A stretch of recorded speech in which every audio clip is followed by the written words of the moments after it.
मेरा सवाल ज़कात के ताल्लुक से है। शेख, मैंने 11 साल पहले एक दुकान ली थी, तो उसमें मेरी 3 नियत थी। एक नियत थी कि अगर इसके रेट बढ़ेंगे तो मैं बेच दूंगा, या इसको किराए पे चढ़ा देंगे, इसका किराया खा लूंगा, या इसमें कोई अपना धंधा खोल लूंगा। तो अब क्या इस जगह पर मुझे ज़कात देनी है हर साल, ऐसी जगह पर? देखिए, नियत ये पुख्ता इरादे का नाम नियत है। अगर आप जी। मुतरद्दिद हैं, अगर इंसान मुतरद्दिद है तो ये नहीं कहा जाएगा कि उसने नियत कर लिया। आप कोई भी इबादत कर रहे हैं, नमाज पढ़ रहे हैं, रोजा रख रहे हैं, अगर आप मुतरद्दिद हैं कि देखूंगा कल हो सकता है रोजा रखूं या ना रखूं, जैसे रात में वो नियत कर रहा है और सोच रहा है कि कल देखूंगा हो सकता है रखूं या ना रखूं, अब उसका रोजा नहीं माना जाएगा। अगर वो फर्ज रोजा है तो उसका रोजा नहीं माना जाएगा, क्योंकि अपनी नियत के अंदर वो मुतरद्दिद है। तो इसका मतलब ये हुआ कि नियत ये मुकम्मल अज़्म मुसम्मम का नाम है, और किसी माल पर माले तिजारत का हुक्म उस वक्त लगेगा जब उसका अज़्म मुसम्मम हो कि ये माले तिजारत है, मैं इसे इसलिए रख रहा हूं कि मैं इसको बेच के इससे नफा कमाऊंगा। अगर वो आदमी मुतरद्दिद है उस माल को तिजारत माले तिजारत बनाने की नियत के सिलसिले में, ऐसी सूरत में वो माले तिजारत नहीं कहलाएगा। लेकिन ये बात जो आप जिक्र कर रहे हैं ये बहुत मुश्किल है।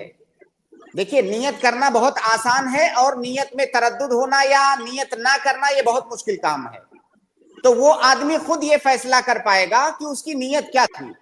अगर उसकी नियत ये थी कि इस माल को बेचकर मैं नफा कमाऊंगा तो माले तिजारत है, फिर उसमें हौलाने हौल के बाद वो ज़कात निकालेगा। लेकिन अगर वो मुतरद्दिद था, अज़्म मुसम्मम नहीं था तिजारत के सिलसिले में, तो फिर उसमें ज़कात वाजिब नहीं है। शेख, उसकी एक तो एक्चुअली वैल्यू ही नहीं बढ़ी, घट गई इसकी, और घटती जा रही है। और दूसरा, उसमें मैंने काम भी नहीं किया और उसको किराए पे दे दिया। उसका किराया आ भाई, जाता है, लेकिन वो रेट देखिए सस्ते भाई, में भी नहीं बिक रहे हैं। वैल्यू बढ़ना ना बढ़ना तो ये तो बाद का मसला है। जिस वक्त आदमी वो प्रॉपर्टी ले रहा है, खरीद रहा है या हासिल कर रहा है, नियत उस वक्त की जाती है। वैल्यू तो बाद में पता चलेगा कि वैल्यू उसकी बढ़ रही है कि घट रही है। और वैल्यू के तो घटने बढ़ने से ज़कात वाजिब होने का कोई ताल्लुक नहीं है। वैल्यू घटने बढ़ने, अगर वह आपने 10 करोड़ की जमीन खरीदी थी, घट करके उसकी वैल्यू 1 करोड़ भी हो गई तब भी ज़कात वाजिब है, अगर जी। जो है तिजारत की नियत है। तो वैल्यू घटने बढ़ने से ज़कात के वाजिब होने या ना वाजिब होने का कोई ताल्लुक नहीं है।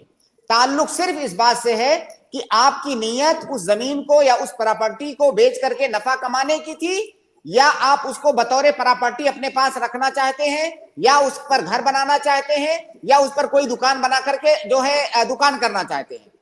तो अगर आपकी नियत ये है, पुख्ता नियत, कि आप उसको बेच करके नफा कमाएंगे उस जमीन को, तो फिर उस जमीन में ज़कात वाजिब है। और अगर आपकी ये नियत नहीं है, या आप उस जमीन पर दुकान बना करके उसमें दुकान कर रहे हैं, कोई और काम कर रहे हैं, या उसको आप किराए पर दे रहे हैं, तो जब जो किराया आएगा उस किराए में ज़कात वाजिब है, उस जमीन में ज़कात वाजिब नहीं है। तो किराए पे तो दी हुई है शेख मैंने उसको। और हाँ, तो दूसरा किराए से जो रुपया आएगा, जब वो निसाब को पहुंच जाएगा और साल मुकम्मल हो जाएगा तो उसमें ज़कात देंगे।